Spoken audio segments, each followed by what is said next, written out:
The 2021 legislative session brought one anti-transgender bill. That was House Bill 1298, relating to participation in athletic events exclusively for males or females. Now fast forward to the 2023 legislative session, and there are over 20 bills that can be considered anti-transgender legislation.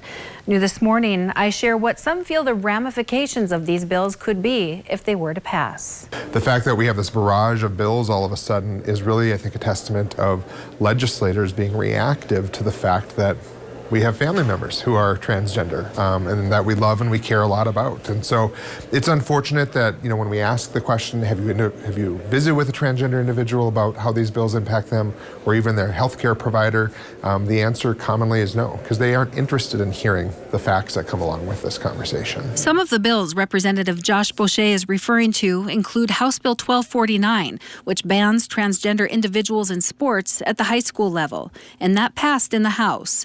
House Bill 1301 prohibits medical gender transitioning procedures on a minor. This failed in the House. And Senate Bill 2231 would prevent a school policy on acknowledging preferred pronoun discriminatory practices and school policies on expressed gender. This passed in both the Senate and the House. There are also several other bills pertaining to transgender individuals. Catherine Oakley is the Director and Senior Counsel of the Human Rights Campaign, or HRC. She believes too many state legislators cater to primary voters in their only competitive race and don't need to listen to the vast majority of what the general population wants and needs. And that's why we're seeing these really horrible bills, which are cruel and cowardly and unnecessary, and also not popular. I reached out to several sponsors and co-sponsors of these anti-transgender bills to ask about where this legislation originated from, whether it be local constituents or if these bills were more influenced by the agenda of coalitions such as the Alliance Defending Freedom, Heritage Foundation, or the Family Policy Alliance. I either received no response or they were not available for an interview. These are bills that are being put forth by these national organizations who have their anti-equality agenda.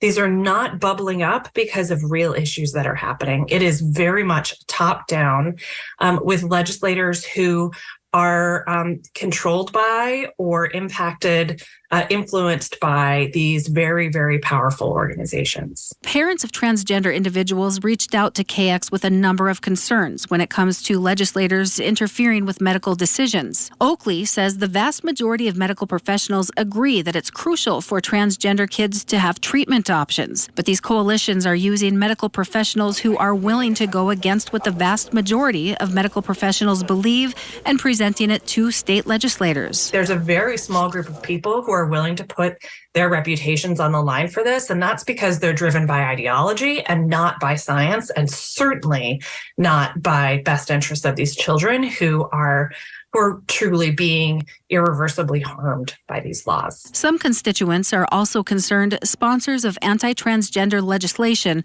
are cherry-picking the science upon which they base some bills. Local OBGYN physician Dr. Rachel Peterson says that the science goes beyond just one factor, such as DNA. I think it's so much more complicated than just like your XX or your XY. You can be XXY, you can be just one X. So I think that's so complicated that you're narrowing it down to something more simple than it really is. If these bills pass into law, legislators such as Representative Boucher are concerned about what that could mean for the future of North Dakota. I think the reality is that if we continue to say no to certain people, the rest of the nation is going to say, why would I move to North Dakota? If they're picking on that group of people today, what makes me not the target next time?